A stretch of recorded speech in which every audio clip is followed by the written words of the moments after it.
I'm not going to And say here it is. There it is. Click. And we're live.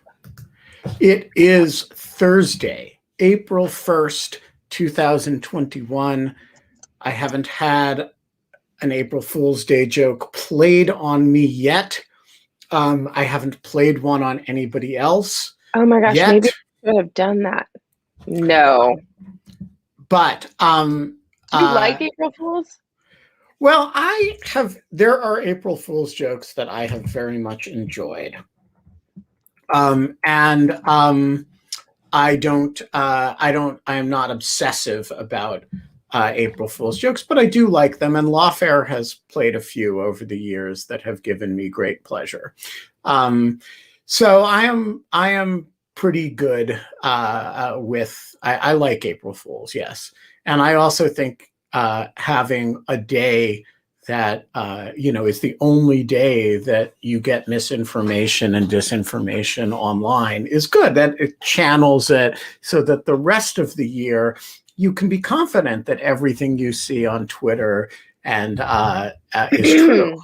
Yeah. That was actually an excellent point. That was the best April Fool's Day joke that I've heard. Mostly I've just been rickrolled 3 times. Yes. Christopher Argyris points out that the organization that my wife is on the board of, LC Wins, had an excellent April Fool's joke today, which I urge you to look at. And separately, Maggie Feldman Pilch had essentially the same April Fool's joke on behalf of NatSec Girl Squad, which I thought was well done. That was pretty great. And of course, Matt Gaetz has an ongoing April Fool's joke, which is not limited to April Fools. I can't even. I don't know what's going on. You posted like you weren't going to pay attention to it, and you thought it was a distraction. And I have not paid attention to it. And you haven't paid attention to it. I've only paid attention to it in the limited sense, the very limited sense that it gets discussed on some of the podcasts I listen to with great glee and abandon. And so I'm atmospherically aware of it, but I have not really done any independent reading on the subject. And I stand by what I said on Twitter, which is that if he gets indicted, I'll read the indictment, but he's not interesting enough to follow. I think that's generally a very good plan. I mean, you're adopting like my plan for like most of Trump, but then of course he was, I guess, in some certain senses. Yeah, he was some sense important. Which yes, I think exactly. In no sense is Matt Gaetz important. Yeah. But totally. We are going to ask Tim Miller about it, who's now here and who is going to pop up on screen momentarily. And I'm sure we'll have thoughts about, whoa, that is one heck of a background. Hello. I've had a lot of trouble getting on.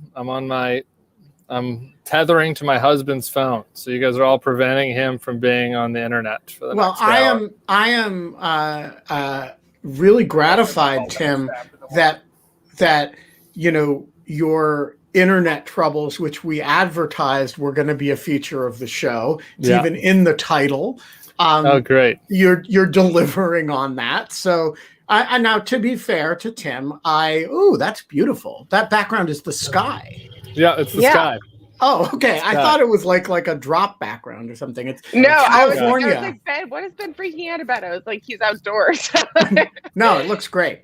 So I texted Tim this morning and asked him if he'd join us on In Lieu of Fun. He said, I'm free, but my internet's really bad. And we're having the Comcast guy out, and I'm not sure I can promise you a stable connection. I said I'd risk it. And, so here he is. And if he flits out, it's not on him, it's on me. Yeah. Tim, welcome to the show. Thank you. It's good to be back. How is everybody? Good. How are you doing? Is your hair still going? I'm a little frustrated. Yeah, you can see my my ponytail here. Everybody can get a full pony. I'm gonna cut it though this month. I think not all the way. I'm not gonna go back to the Republican look. I'm gonna go for like a Kate. I'm gonna go fucking Kate. Yeah, Kate. You mean like just one side? Like, yeah. Well, I don't know about just one side, but about the Kate length, maybe. Maybe you guys should cut it the same day. Yeah. And live on the show. Yeah, because Kate, cuts her hair once a year. Yeah, it is true. Which is kind of an awesome thing. I cut my hair once a week. But if I cut it to your length, Ben, once a year, it's like maybe that should be the next year of In Lieu of Fun. Is like we both cut our hair and then just let it grow. It gets worse and worse and worse. Exactly. So Tim, we were just talking about Matt Gaetz. Do you have Matt Gaetz thoughts? Yeah, we really kind of were hoping you could dish and tell us, because we both don't have the energy to research full dive in and research it. Pizza Gaetz. Yeah, sure. So Matt has always been an interesting specimen in particular for me because I don't know him personally. I mean, I know him a little bit. We've DM'd a couple times. Good kind of DMs, not the naughty DMs that he was apparently sending to other people. Do you feel insulted by that? I don't. Just checking. No, he's not my type, really. I always feel like when people, are having, completely naughty interactions, and then I have interactions with them that are, totally businesslike and totally straight, and then it comes out that they've been, I always feel like, wait, what about me? Am I the squarest person in the world? I'm a sexual being in the earth. Okay. I do hear that. Generally speaking, I don't feel that way about Matt Gaetz. But he's been an interesting person for me because I worked with his sister, and he's and so I know her pretty well. He's my age, and very much like. I feel like I really know the type, right? I mean, he's like his dad was very wealthy, so he's like a rich kid. My age went to a state senator in Florida. Yeah, state senator, but he also is independently wealthy from like hospices or something like that. Great! Help people die, make a buck. Yeah. And something to that effect. So I got to know his dad a little bit because he endorsed Jeb back when I was working for Jeb, and he was his dad is a colorful figure, in the state Senate, bombastic, but kind of a mainstream conservative, not particularly Trumpy, but he was the type of guy that if you asked him to intro Jeb, told him he had 2 minutes, he'd talk for 27 minutes about how Hillary is awful, and he'd tell an old story about when Jeb and him were drinking scotch, and he's one of these types. And so Matt, I was just, when Matt went full Trump, I was like, this has got to be a shtick. I mean, this guy went to William and Mary, he's college educated. This is not a Lauren Boebert, Louis Gohmert situation. This is a guy whose high school and college friends have got to just be some Democrats and just frat bro types. So I've always found it interesting. It had to be a shtick. It definitely felt like he's overcompensating for something. And though he's slowly kind of deteriorated from shticky Trumpism to full on, I think that the deep state is coming for me. Very hallucinating levels of Mike Flynn level Trumpism, right? So it must be how military people feel about Flynn. They're like, I know he's a little weird, but what how did the guy that was so prominent for Obama turn into this complete nut? And so I've had that feeling about Matt over the past few years. I don't know any I don't know anything about this, the supposed pictures of the I guess orgy. One of the papers called it a sexual orgy, which I thought that's redundant, right? Excuse me, what? Well, there are other kinds of orgies, there are financial orgies, right? Okay. It's all the other kinds of metaphors. Orgies. Yeah. Right. So apparently, the feds have a photographic evidence. Again, this is all based on reporting, so I'm not smearing him. I cannot confirm this independently, but supposedly the feds have pictures of him in an orgy with underage women, teenage women. along with this other fellow from Florida who he had befriended. This is Greenberg, right? Yeah, Greenberg, who is like the tax collector of Seminole County. Can I just say that's like not good for the Jews?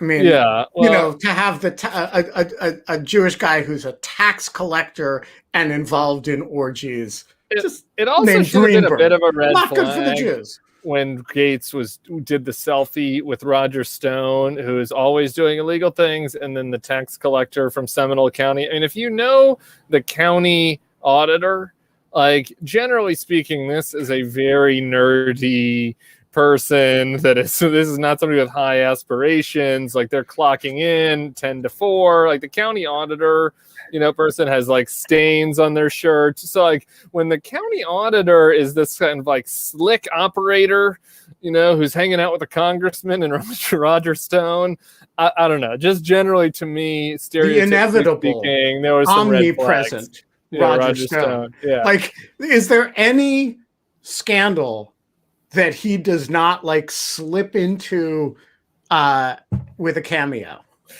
No, it does. And so I had somebody. There was a good. He's like the Alfred Hitchcock in like every scandal. He's just like slides somewhere. In, and it's possible they all lead back to him. Like he might be the originator of most of these scandals, right, not just like a side act. He's maybe the director of them also. Yeah, exactly. So fair. Sorry. So Tim, what have you been? Catch the reference there. So, what have you been like thinking about recently? Are you?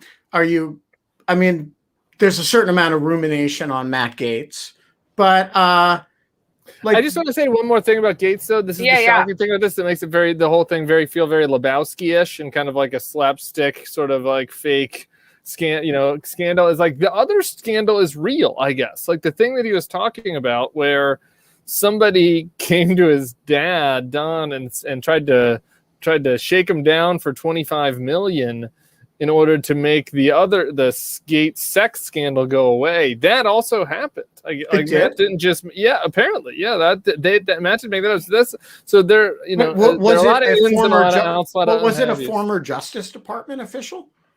That person is denying that. Because that's a heck of a scandal. Yeah, well, that person is denying that it is them.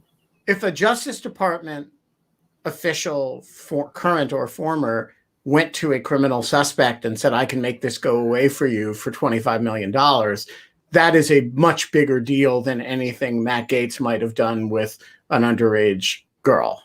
Wait, I don't think it was well, yes, that's true. But I don't think it was law enforcement. I think it was an independent person. Former law enforcement. Yeah. Well, I mean, it's supposed to be a former, I mean, that would be I guess completely shocking. When he said that to Tucker, I just assumed, at some level that is true. I don't know exactly the details about who the various players are in the extortion scandal. And can't Matt Gaetz give me $25 million? Yeah, it was a very. I won't make his underage girl problem go away, but I would love to have the $25 million. It is all very. It was like it's very Trumpian in the sense that like all of Trump's, almost not all, some of the Trump scandals were serious, but like many of them were really dumb versions of serious scandals that happened in the past or in other countries. I was like his coup attempt, I kept calling dumb Belarus. Like this is kind of like dumb extortion. Like the guy was like came to Matt Gaetz and was like, I'll get Biden to pardon you. It's like Joe Biden isn't going to pardon Matt. Like there's no circumstance in which. So anyway, that is it's taking up a lot of my brain share, if I'm being honest, Ben, because there's a lot of different detail, a lot of layers, as they say. A lot of layers. It is good. Yes, many layers, and then it also kind of seems they're each like salacious, and this guy's already weird. Didn't he already have? I remember there was this other thing. What is the whole thing with his like adult adopted son? Nestor. So this was okay. Just before Nestor, because I have a contrary take on Nestor. This is why there's so many layers. My favorite part of it I didn't even mention was when he said to Tucker. remember that sex scandal you had, Tucker, and how that wasn't true? And I was like, what's he talking about? I didn't even know about Tucker's sex scandal. And it's like, so if you were, like, you know, if I was to be falsely accused of a sex scandal, which I don't know if Tucker was, I don't know anything about it. Maybe he was accurately accused, but let's say I was falsely accused of sexual impropriety. Like, the last thing I would want is for somebody to come on in lieu of fun and be like, Tim, my situation is exactly like that time that you were accused of rape. Yeah. It's like, remember when you narrowly escaped it becoming a whole public thing that you like maybe sexually assaulted somebody, and you just told me about it. My deal's kind of like that. Exactly. So anyway, the Nestor thing I was always more sympathetic towards, because I didn't like a lot of the gay jokes that went around on the internet about Nestor, including from gay liberals, by the way. Somebody, there was like a lot of like. I literally only know that he had an adopted son. There was a lot of like cool boy jokes and like, isn't it weird that Matt Gaetz would adopt this teenager? And as a gay, somebody who's pro-adoption.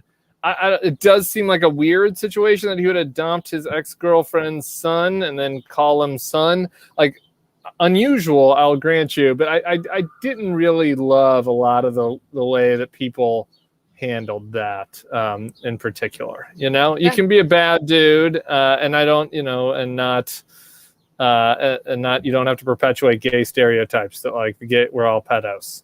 I didn't love that. Yeah, I didn't know that was part of it. All I knew that it was that it was weird that Nestor, like, just the adoption had happened, and that Nestor had like, his father was still alive, and still his biological father was still alive, and still played a role in his life also. So there was, or something like that. So there was just like something. I never saw the gay stuff, but I understand that would obviously be, and then the way Matt brought it up was really weird and gross, right? Like, he kind of brings it up out of nowhere on the House floor because like a black congressman, I forget who it was talking about how how white parents don't have to talk to their kids about police in the same way, so they might not appreciate. This was kind of in the debate around the George Floyd stuff, and then Matt Gaetz is like, "Why would you assume I don't have a child of color?" And you're like, "I don't know, if you're a single white man in your 30s. That's why we would assume that. Why would we assume other?" So so he brought it up. Anyway. There's a lot of things happening behind the curtain there, I think. And then the Daily Beast said that like when they were cleaning out his office last year, there was like a massive box of condoms on the top of the trash can. I mean, it's just lots happening behind the curtain in the Matt Gaetz office, and it seems like we're about to find out about all of it. So that's taking up a lot of my brain share, Ben. I wish I could say otherwise, but I bet you Roger Stone put them there. I bet each of them emblazoned with Richard Nixon burned into. Yes, exactly. And he just put them there for the cleaning office to find and then leak to the press. Like, I feel like that would be like such a perfect Roger Stone level of cynicism, anyway, or trickiness. So here's my question, Tim. Okay, our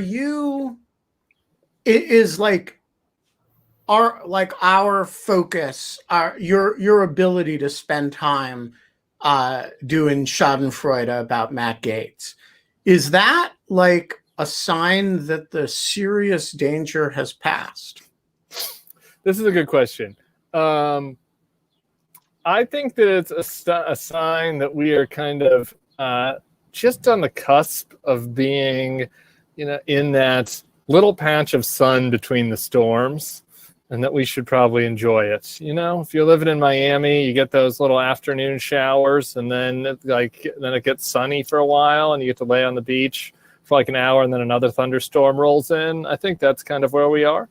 And so, I think we can spend a little time on Schadenfreude. And if you look at my recent writings, I've been getting to dig into a lot of the kind of weirdo, like bad, problematic, but not dangerous people in our politics right now. Not particularly dangerous, Paul Gosars of the world and the Herschel Walkers. So I've written some fun things on them. Yeah, and that was quite a piece about Herschel Walker. He's weird. Crazy.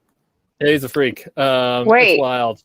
Can someone tell me who Herschel Walker It's is? kind of like a me, myself, and Irene situation going on. And I don't know if you ever saw that movie, but like No, I'm now going. I'm like, it's a multiple personality. He's like got a good Herschel and a bad Herschel. And when bad Herschel comes out, he like does things like asks guests at his home to play Russian roulette with him. And it's like I was reading stories about him for the research, and it'd be like, and then Herschel has sort of a dark side, like for example, he would take out his gun and put it to his wife's head and tell her he was going to kill her. And I was like, yeah, that's kind of a dark side. I was like, that's a little understated. So, all this stuff was being written about him when he was in football, so it's sports journalists, right? So they're sort of coloring around the edges, but now looking at it from a political lens and his possible run for the Senate in Georgia, some of that stuff seems pretty problematic. So I think that we're in a calm between the storms a little bit. I'm deeply concerned about the next Republican nominee and the anti-democratic bent of the party. I'm not as I think the Georgia thing is kind of gross in intent. I'm not as outraged about it as some people are. I think that there's been a little overstate. God bless President Biden. I feel like every time I have to criticize Biden, I have to be like, thank God for Joe Biden. Thank God for Joe Biden.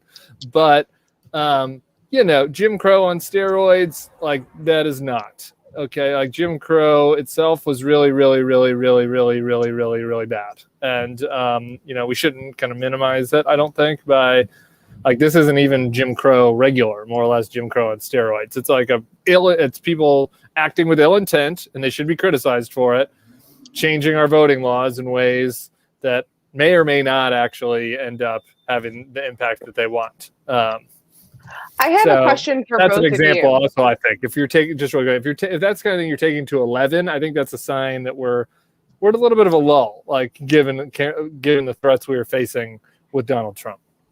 So there are certain people that I feel like there are like this classic kind of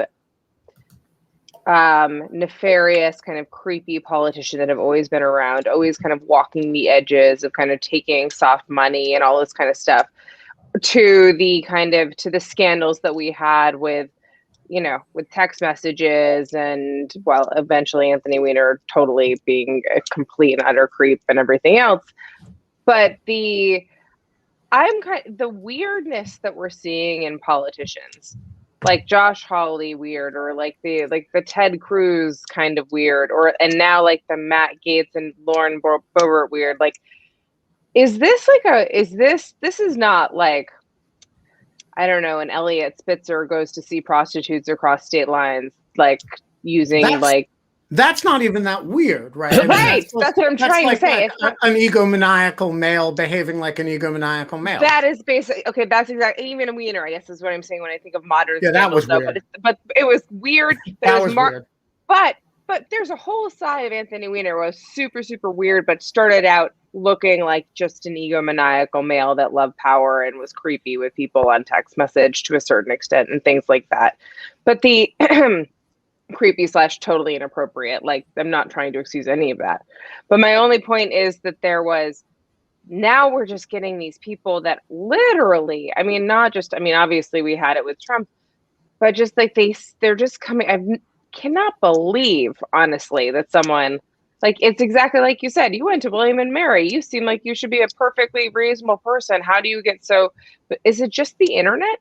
Is it just these cult of personalities that makes them like berserker humans doing these really weird things? Big question. So I want to get into the internet part because that's the more interesting part of the question. As far as a factual, I think that I can state as an objective judge of weirdness and craziness, not on like the subjective type of weirdness and craziness, but just on objective attitudes of weirdness and craziness. The median Republican politician is getting significantly weirder and crazier, and that is going to continue for the foreseeable future. Right. And I think that is, if you look at what is going to happen with, we have people like Richard Burr, Rob Portman, Roy Blunt, Richard Shelby, all retiring. These people all went along with Trump and should live with that shame forever. But on the grand scheme of things, are like pretty normal people, right? Like they don't believe in real weird conspiracy theories. They're not like actively, they don't, revel in cruelty. They are going to be replaced with people who are, if the Republican wins their seat, the Democrats might win some of those states, but they're people who are actively crazy, believe in wild conspiracies, like being cruel to others just, because that's how they get their rocks off. And that is a change that's happening in our politics. And MTG and Boebert are sort of on the front edge of that change that's happening in the party. Yeah. But Tim, is it that the average Republican is getting weirder? Or is it that the, in lieu of fun, like media availability for weirdness is higher? I mean, so we can invite you on and do this show that used to be that you needed to be a multi-million-dollar network to do, and the same thing allows Marjorie Taylor Greene to to be like a huge presence when she can't even sit on a freaking committee, right? And when that's with sane self-promoting people, and I don't mean self-promoting in a negative sense, you get AOC, right? Who's not in Congress as a legislator, but as a kind of media presence, and she's really making herself something of herself. And when you do it with insane self-promotional people, you get Marjorie Taylor Greene and Paul Gosar and some genuinely outlying stuff. But those people have actually always been in Congress. They just haven't been able to. I mean, Jim Trafficant was no babe in the woods. I disagree. I think that there's a level of berserker that we've just never seen before. Talk me out of it. I agree with Kate. I think obviously there were always weird people in Congress. I think that generally two things have changed. On Wikipedia reading everything about them. I once had a member of Congress in 1994, B1 Bob Dornan. I called him as a young reporter right after the Republicans had taken Congress, and I asked about President Clinton's Mexico City policy. And he said, Ben, that policy is as dead as the million babies who are aborted every year in the United States. Well, okay, but that's that's a strong ideological. Normal. Yes, that's a completely but it was freaking weird. It's not that weird. That's just like a crazy. I mean, he sounds weird, but that sounds totally within the realm of. Are you stealing a car? I'm muting Tim. I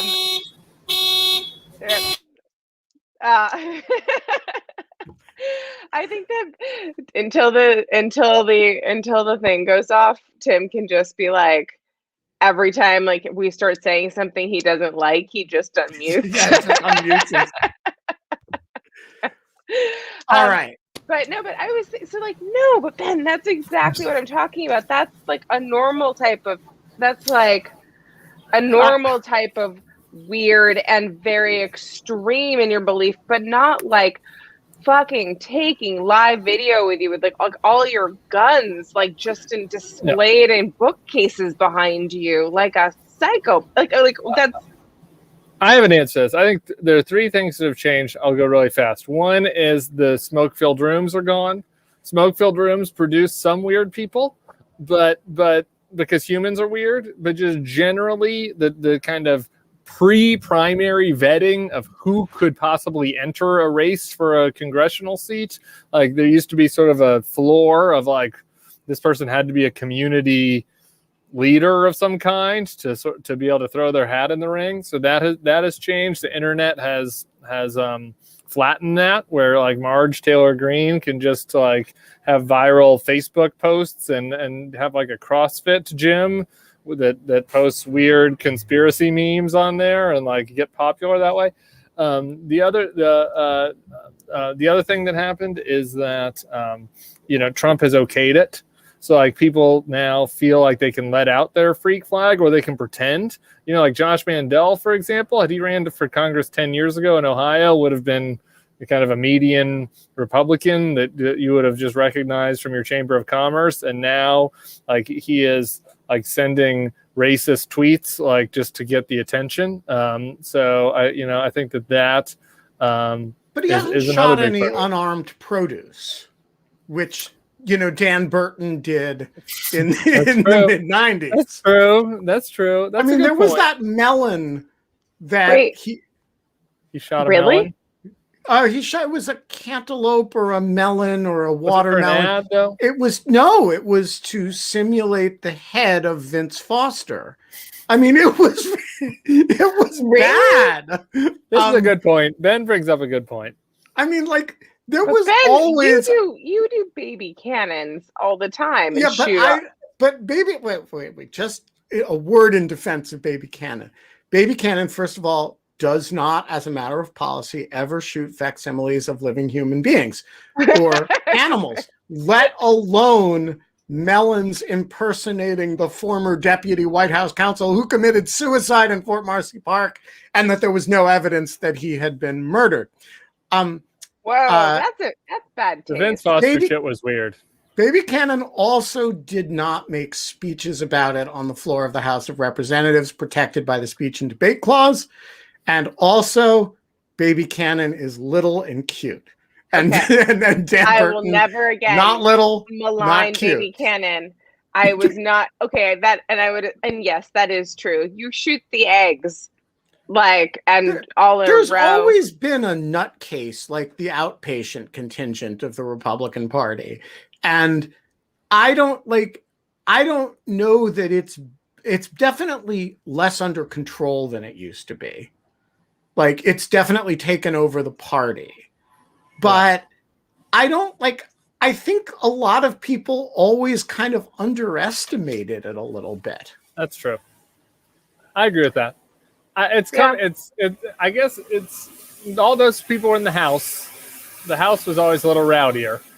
We're going to the Senate now, and it was in the White House. I was just going to say that because it was in the White House. It's expanding, but that's all. That's fair. I do think there's something to the fact that to the element of the democratization of this to the internet. And the third thing I didn't mention, which is why I think it will continue to get worse, even though Ben is correct that it was always there, is the increasing education polarization. I mean, and this is going to be true of staffers, Republican staffers too. It's like, if all of the college-educated voters are in one party, then the other party is going to have a lot of staffers and representatives that either want to appeal to uneducated people, aren't as educated themselves, and I just think it will lead to a lower kind of quality. Not that there aren't some high quality, not that there aren't potential high quality staffers, but to have to staff 200-300 offices in the executive offices when you're only appealing to non-college voters is going to lead to some weird results. I think that's really right. There has never been a time in American history before where the fundamental political lines were divided between education and non-education. And that is a very profound a very profound issue that I don't think we've begun to get our hands around. Daniel has one of his usual incredibly pithy questions that captures a lot. I'm going to focus on that instead of the fact that he is blending in with his natural habitat almost perfectly today. Daniel, the floor is yours. So does Matt Gaetz fall into the cynical variety, the not so smart variety, or some combination of both? This is cynical, is it? I mean, I don't know what you mean by not so smart. I don't think that he's splitting any atoms or anything, but neither am I. But he got into William and Mary. I think he's a prep school kid. I think he's done some reading, and he's not Louis Gohmert and Lauren Boebert. I think the more interesting question from Gaetz is, we know he started this process the cynical side, have the worms grown in his brain to such a degree that he really believes that the deep state is after him, and that, Hillary Clinton wears baby skin on her face? Like, maybe. I think that is the more interesting question: is have worms grown in his brain over the last 5 years? Is there also going to? I've known many. Just edit. There are many prep school kids that are idiots. That's a fair point you're making in the comments. I'm just grossly generalizing here that that you can be stupid and go to William and Mary. That is correct. Generally speaking. Sorry to interrupt, Kate. No. So I was going to say that I was just curious, like, is he even going to continue to be particularly politically viable? If these kind of weird, kind of idiosyncratic, kind of bizarre stories keep popping up, like, is he going to continue to have a career? Well, Matt Gaetz represents the panhandle of Florida. And therefore? No, I think that I took Tim's meaning exactly. It's just anyone can have a political career out of the panhandle of Florida. Floribama. Is he in Scarborough's old district? Because Scarborough is quite sane. He was. I do not know if it's the same district. It's the same area. All right. Mr. Botts, the floor is yours. Oh my God. Or April Fools. Or is it Scott Shapiro? I need to make a list and figure out who it is. Or is it I'm a cat? I think Whoa. Was this the cat from that? Yeah. From that, yeah. Oh, it definitely is. There's so much going on here in this. In this April Fool's joke is quite elaborate, and I love it. And thank you very much. Super nice picture of Kate and Nina as well. Yes. So, hello. Also, we have volcanoes. That's for you, Ben, and comfort food. Oh yeah, that was my Yeah. luxurious afternoon. It was amazing, and then I fell asleep. So that's why I'm so I just woke up from my nap. Greetings, Tim. Super great to see you back here. I have sort of a rhetorical question, but I think it's reasonable, especially given our last sort of discussion about really insane events that are happening with politicians. Should the Republican Party be eliminated, or should it be reformed? And how many years in the wilderness shall the Republican Party go before it gets to the point of reform? Can everybody see me still? Yep. No. Okay. You guys are frozen on my end, so I'll just talk to the frozen screen. The answer to that question for me is that we don't really get to decide that, right? I mean, the Republican Party is probably going to exist. It's almost certainly going to exist given the advantages it has with the Senate and the Electoral College.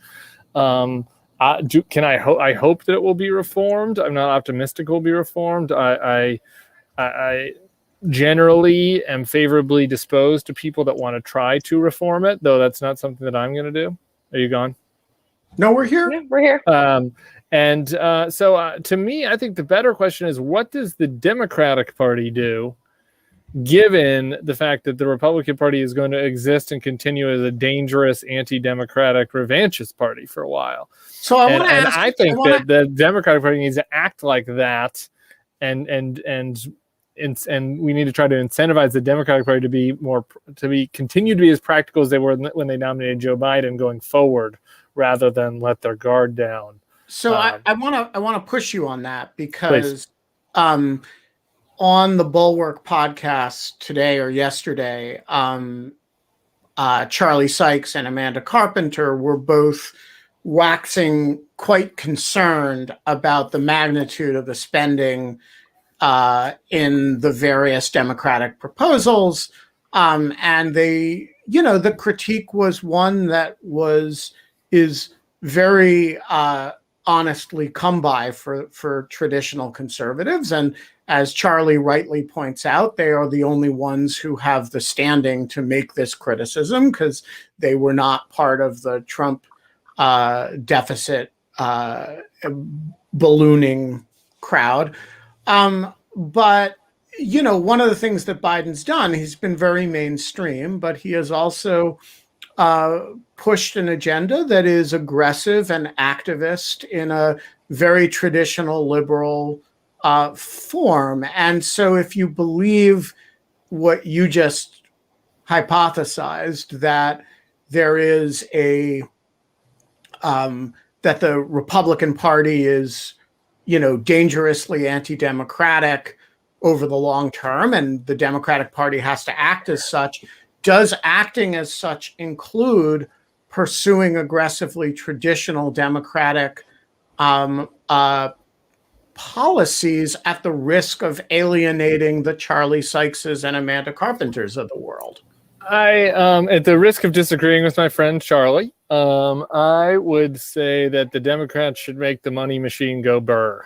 And that is not a policy. Because you're a left lib from libtard radical from California. Yeah, that is not policy advice. I'm just talking politics. And so I'm concerned about the cultural stuff.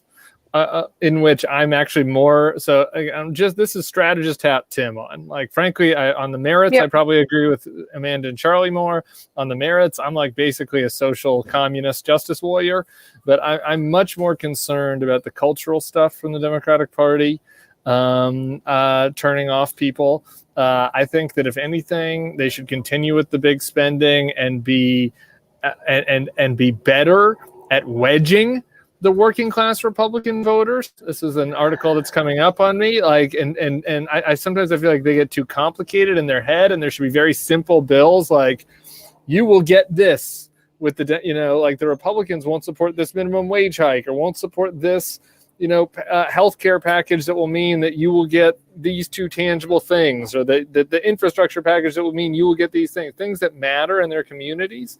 And try to wedge off some of these working class white voters back into the Democratic Party. And I'm a little bit more concerned about some of the cultural stuff. I'm a little bit, you know, this. When you say the cultural stuff, I'm like extremely woke, but like some of the social justice warrior stuff and the language police stuff, like turn people off. I know that doesn't really seem like it matters to a lot of people, but it does matter to cultural conservatives.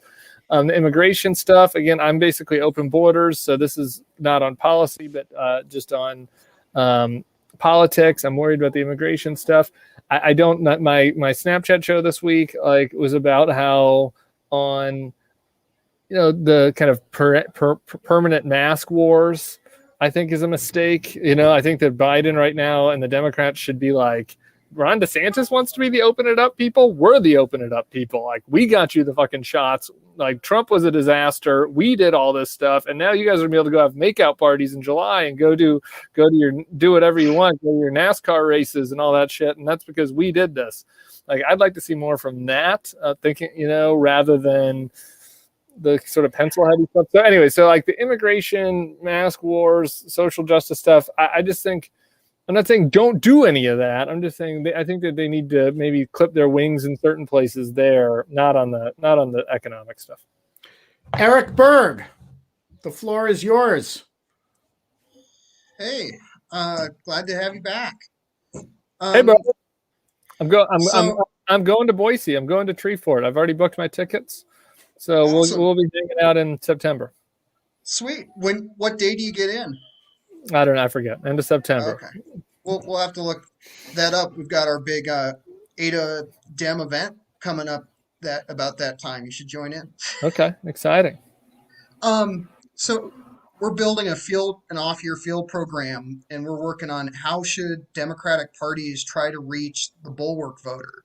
We found it hard to reach the kind of pro-democratic system GOP voters that, you know, you can splice off. It's not that, you know, I know there's messaging to get them to splice off, but you have to communicate with them first. Yeah, look, That's tough. I mean, for starters, I would just think about, like, is this a tactical question? Like, how can you get to them?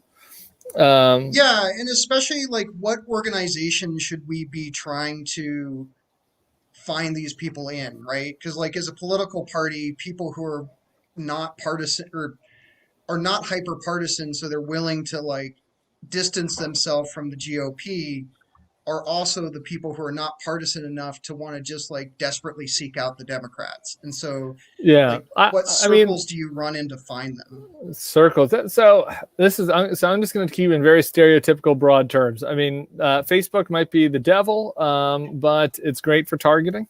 So especially now that the political ad stuff is back up, so I would recommend using that in your community. Look at the people who I don't know if the Bulwark has enough Facebook people for you to match against, but look at John McCain and Mitt Romney and like find those, like advertise to people that like them, right? Think about who these people, who are the Bulwark people. They live in the Boise suburbs and they have a college degree and they work in corporate America, right? Like that is who you have to figure out how to talk to. Like I don't know enough about the Idaho. Like, does that mean, is there a conference with the Idaho Business Journal, or, you know, is there a small startup, small business thing, or should you literally go to the fucking country club, like the golf course? But that's like these people that are in your head, the 1990s Republicans, those are the ones that you're trying to get, right? Because the, you know, religious conservatives and the sort of new Trumpy blue collar populist conservatives aren't going to be gettable. So it's that I mean, that's what's happening in Georgia. I mean, look what is happening in Georgia. They're peeling off people that work at Coca-Cola, people that work at, you know, Delta, people that, you know, moms to go to Soul Cycle and Buckhead. Like that's who you're trying to talk to. Connor, the floor is yours. Chamber of Commerce. The Chamber of Commerce. So just before I ask my question, Matt Gaetz went to William and Mary Law School. He didn't go to undergrad like I did. So, but good correction. The William and Mary Law School has a, like, you know, sterling reputation of also having Michelle Bachmann go and also Eric Spencer. So, like, you know, I really appreciate this fact check, Connor. What do we know his undergrad? Was he like a Seminole or something? Florida State. Did I get that right? Okay, there you go. So now that's not. That's an interesting wrinkle. Yeah, I mean, your ACT when your dad's the state Senate president of Florida probably just needed to be like 18 to get into Florida State. So I don't know. That is an important wrinkle. I also want to point out that Michelle Bachmann has, since Connor raises Michelle Bachmann, she is the generation of stark raving mad nutcase in the House between the Dan Burtons. She's like the bridge between the Dan Burtons and the Matt Gaetzes. It's a, you know, just showing there's continuity in this. And we did love her husband. We did love Mr. Bachman, though. Oh no, she was great. She was a thing of beauty. We loved her. Connor. Yeah, so I do wonder, like, you know, if there's a free option for the former guy's social media network, should liberals be trolling it? Like, and besides that, I feel like, you know, it's a great like target for like half of the hackers out there. So. Yeah, well, so the hacker thing, I mean, the Parler's weak security is a big reason why we have been able to jail a lot of these insurrectionists. So that was nice. So that is good. As far as the trolling, I guess I would argue against it, because part of my reason I think it is going to fail is that a big part of social media's success is dunking on other people and why they're wrong, right? And so why play the patsy over there?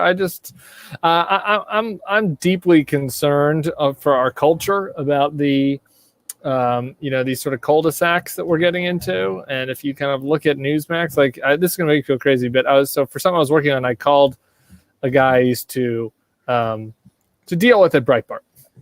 And like, as crazy as Breitbart is, and I don't want to give them a word of defense. Like, Breitbart sort of held the line on like what is plausibly true, right? Like, yeah, did they write some articles about how, hey, there might have been some voter fraud based on like these 3 examples, like that there's a court case? Yeah, but were they doing the? They did have a section called Black Crime. Yeah, no, they had a ton of bad stuff. Well, okay, but those were actual black crimes. That's what I'm saying. Like, right, so there's a tangible really difference. Were crimes by black people. Black people, right? So that is horrible to do and racist and just beyond the pale. Okay. But what I'm saying here is things can always get worse, right? When you think it's been as bad as it could be.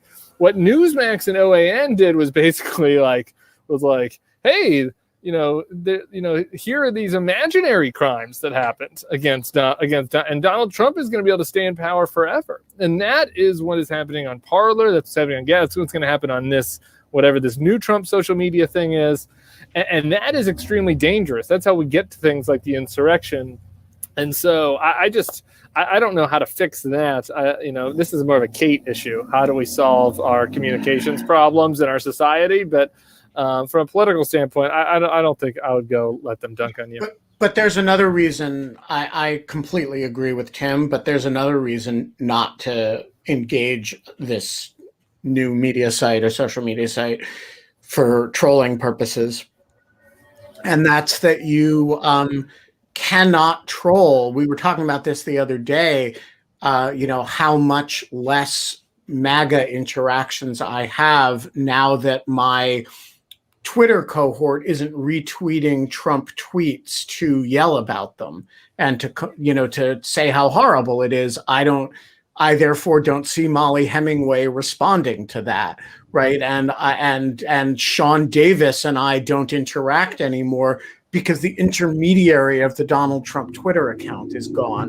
And if you engage on social media for trolling purposes, you will end up repropagating the original disinformation by responding to it.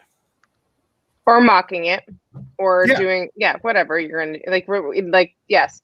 I mean, I think that it's super interesting because I think that there's a great likelihood that Trump's account's going to be put back up on Facebook, and there is going to be an admonishment that basically the rules going forward have to be very clear, and when something goes over the line, this is the line, and if you break it, and then so I think he might come off again very quickly. But just once they kind of establish there's transparency of the rules and procedure. But what's so interesting is this idea of him building his own account. And it will be like he might have a lot of followers and there might be this little festering kind of group. But it's not going to have purchase in exactly what you just described, Ben, which is kind of this idea that on the edges of that bubble, that there are other people that are getting sucked into it and having to deal with it all the time. And that they're going to be mocking it and teasing it. If it's all in one place and in its lane, and to a certain extent, maybe that's better in terms of I don't know. So I have an example of this that has nothing to do with Trump, which is that I have an Instagram account, but I am not on Instagram. I never look at Instagram. I don't know anything about Instagram. And there is an entire world of sharing of stuff that I am not party to because I'm not on Instagram. Yeah. And there's vocabulary I don't know. And so if you imagine that Trump... You have a Finsta, you don't even know it. I don't even know what that means. I was looking at Tim. I was like, Tim, do we want to tell him that there's words for this? So if you imagine that this develops in the MAGA world on the Trump social media site and that you are not on it, and that normal people who aren't part of that ecosystem are not on it, it actually contains it. But the moment you join it, and you know what a Finsta is or whatever Tim and Kate are laughing at me about, actually you're spreading it. There you go. Christopher Argyris, the floor is yours. Good evening. So Ben, one thing I can confirm as a Florida voter myself, that there's Joe Scarborough and Matt Gaetz are in the same first congressional district, separated only by Jeff Miller. And so my question, Tim, has to do is what is the state of the Jeb Bush Republican in Florida?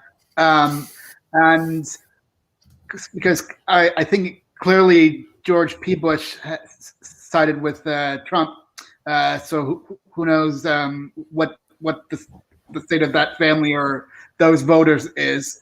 And then the question would be,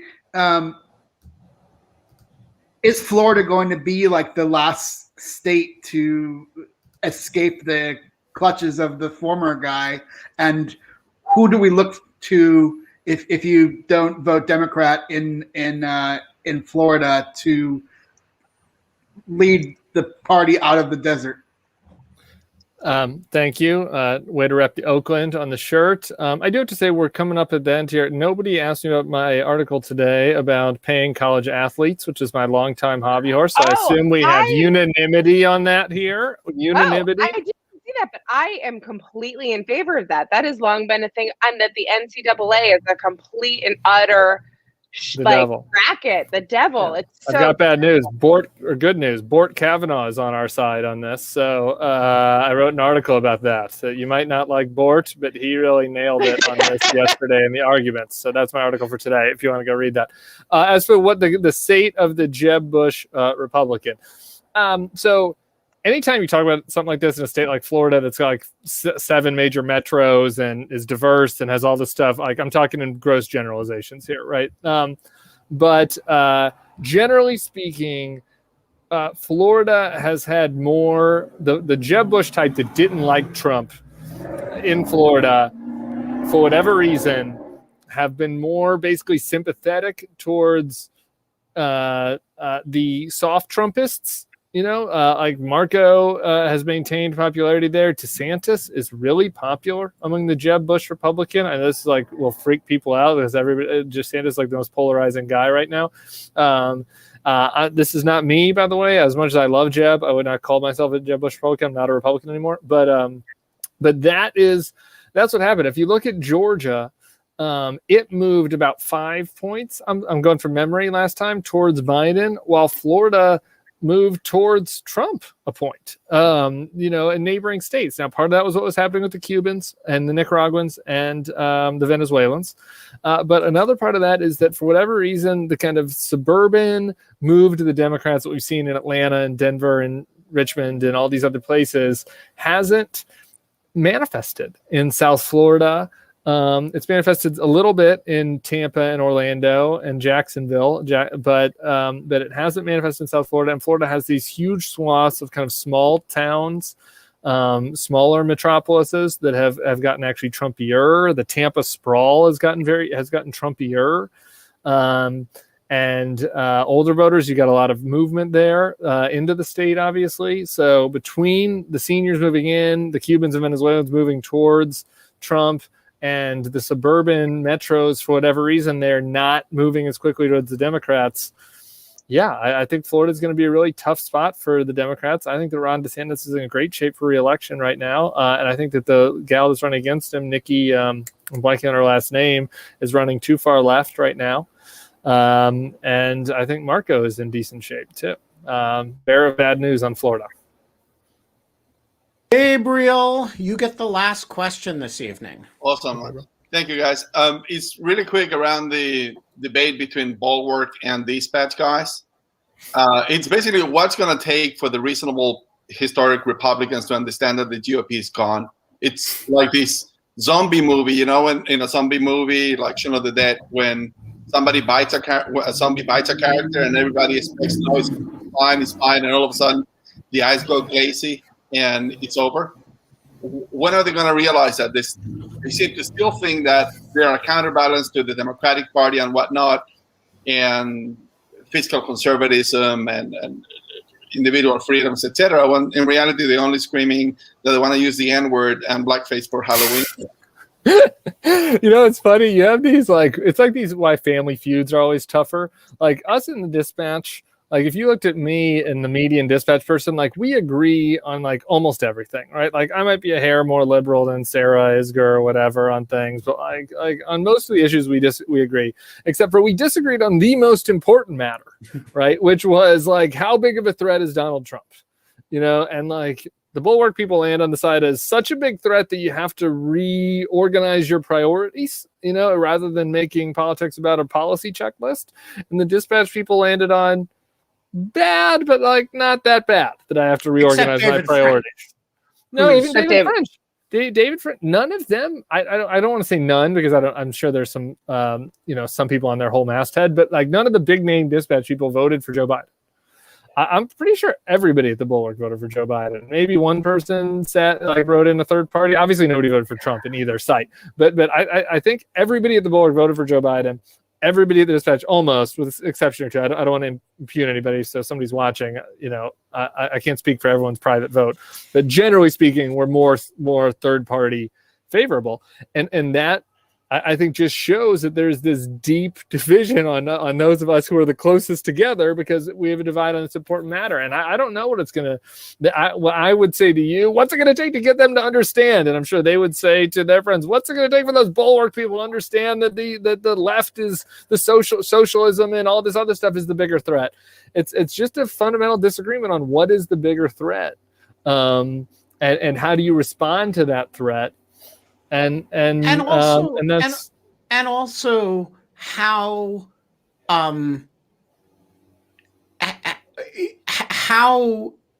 inherently corrupting is the influence of Trumpism on the Republican enterprise, right? Like I think Jonah Goldberg, in perfect good faith, believes that the Republican Party had went through a bad patch, made a bad choice, and that's had some consequences. Whereas you and Sarah and Charlie believe the Republican Party revealed something unforgivable about itself, and that the rot is very deep, and without possibility of redemption. And that's a pretty big, that's not a policy dispute, right? But it's a pretty big dispute. No, right. but it's kind of like it's an either or. Like I think that it was like, well, is this person a threat to all of our policies ever? And are we going to make the strategic move to decide to like take him on because we'll never get, this is like more, we have to pick our policies. We'll save our policy stuff for later. It's like policies are not going to matter if everything else is destroyed. And there was just I completely agree with Tim's assessment of like kind of how it's just a strategic positioning of like where you think your threat is coming from. If you just don't think that your threat model is coming from the executive branch, and that's not the real threat model, it's actually from your traditional enemy, that's exactly how you kind of restructure. Or that's exactly how you structure yourself. And I mean, I don't know. It makes sense. I think that's a pretty sensible way for things to. I wonder if everyone's going to come back together a little bit, though. I mean, I actually don't think so. I think we're going to get further apart. Oh, interesting.